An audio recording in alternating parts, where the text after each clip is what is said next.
Hello વિદ્યાર્થી મિત્રો, મારું નામ છે શાહ પ્રિયંકા. સ્વાગત કરું છું આપનું ઇન્ફિનિટી ક્લાસીસમાં. ગયા વિડીયો લેક્ચરમાં અચલ આધારમાંથી પરંપરિત આધારમાં પરિવર્તનના દાખલા જોયેલા હતા. આ વિડીયો લેક્ચરમાં એનાથી તદ્દન અલગ, એટલે કે પરંપરિત આધારે સૂચકાંક તમને આપેલો છે, એના પરથી અચલ આધારનો સૂચકાંક શોધવાનો છે. જેમ ગયા વિડીયો લેક્ચરમાં દાખલો તમને સાવ સહેલો લાગેલો, મેથડ તમને સાવ સહેલી લાગેલી, એ જ મુજબ આ વિડીયો લેક્ચરમાં આ મેથડ પણ તમને એટલી જ સહેલી રાખવાની છે. કારણ ફક્ત એક સૂત્ર જ યાદ રાખવાનું છે. એ સૂત્રમાં જે પ્રમાણે કહે છે એ જ પ્રમાણે અમાઉન્ટ મૂકતી જવાની છે અને તમારો દાખલો રેડી થઈ જશે. એની પહેલા ગયા વિડીયો લેક્ચરમાં મેં તમને 2 પોઈન્ટ યાદ રાખવાના કીધેલા હતા. એ બંને પોઈન્ટ તમને યાદ હોવા ખૂબ જ જરૂરી છે. જેણે પણ આની અગાઉનો વિડીયો લેક્ચર જોયેલો નથી, એટલે કે સૂચકાંક ચેપ્ટરનું જે પ્લેલિસ્ટ છે એમાંનો ચોથો વિડીયો જેણે જોયેલો નથી એ પહેલા આ વિડીયો પોઝ કરી અને ચોથા વિડીયોમાં જજો. એ વિડીયો જોજો, એમાં મેં 2 પોઈન્ટ ક્લિયર કરેલા છે. એ બંને પોઈન્ટ નોંધ સ્વરૂપના તમને આવડવા જરૂરી છે, તો જ તમારો દાખલો આગળ વધી શકશે. હવે અહીંયા ધ્યાન આપી દઈએ. સૌથી પહેલા સૂત્રની સમજ આપું છું. અચલ આધારે સૂચકાંક શોધવાનો છે. પરંપરિત આધારના સૂચકાંક પરથી અચલ આધારનો સૂચકાંક શોધવાનો છે.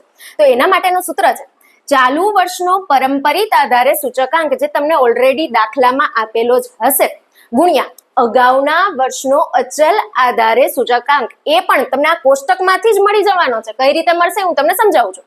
અને ભાગ્યા 100 છે. ખાસ ધ્યાન રાખજો, આ સૂત્રમાં ભૂલ પડવાની પૂરી શક્યતા છે. છેદમાં 100 છે, ગુણ્યા 100 નથી. ભૂલથી ગુણ્યા 100 ન થઈ જાય એનું એક ખાસ ધ્યાન રાખવાનું છે. શરૂ કરું છું. સૌથી પહેલું વર્ષ 2008 નું વર્ષ. આ વર્ષમાં આપણે વિચારવાનું છે કે અહીંયા સૂચકાંક 100 મૂકવો કે અહીંયા જે તમને સૂચકાંક આપેલો છે એ જ સૂચકાંક અહીંયા મૂકવો. આ 2 ઓપ્શન તમારી પાસે પહેલા વર્ષ માટે છે. રકમમાં તમને એવું કીધેલું છે કે વર્ષ 2007 ને આધારે સૂચકાંક ગણેલ છે. જે વર્ષના આધારે સૂચકાંક ગણેલ હોય એ જ વર્ષ આધાર વર્ષ થાય.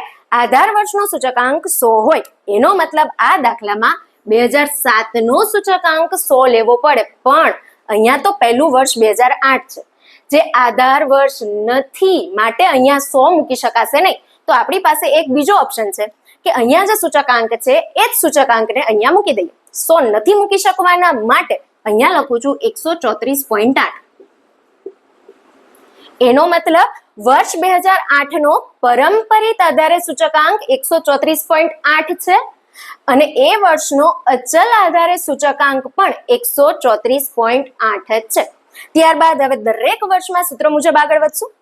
વર્ષ 2009 માટે ગણતરી જોઈ લઈએ. ચાલુ વર્ષનો પરંપરિત આધારે સૂચકાંક. પરંપરિત આધારે સૂચકાંકનું ખાનું જોવાનું છે.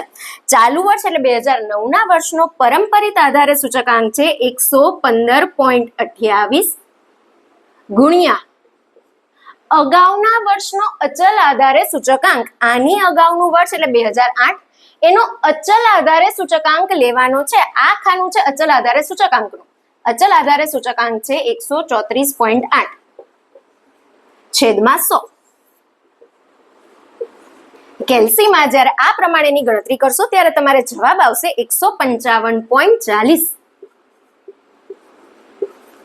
આનો મતલબ 2009 માં પરંપરિત આધારે સૂચકાંક 115.28 છે અને અચલ આધારે સૂચકાંક 155.40 છે. ત્યારબાદ અગાઉના વર્ષમાં જઉં છું. 2010 માં સૂત્ર મુજબ ચાલુ વર્ષનો પરંપરિત આધારે સૂચકાંક. ચાલુ વર્ષનો પરંપરિત આધારે સૂચકાંક છે 115.57 ગુણ્યા અગાઉના વર્ષનો અચલ આધારે સૂચકાંક. અગાઉના વર્ષનો અચલ આધારે સૂચકાંક 155.40 આપણે ગણેલો હતો. 155.40 એને ભાગ્યા 100.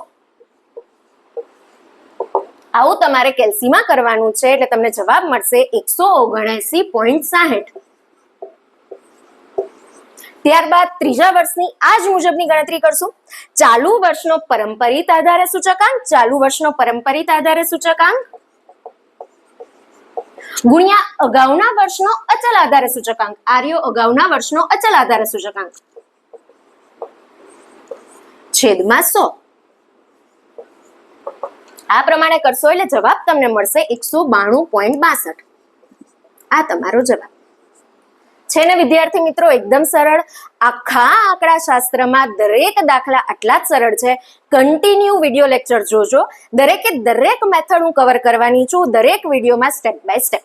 Thank you. જે કાંઈ પણ પ્રશ્ન હોય, જે કાંઈ પણ ક્વેરી હોય, કમેન્ટ સેક્શનમાં જણાવી શકો છો.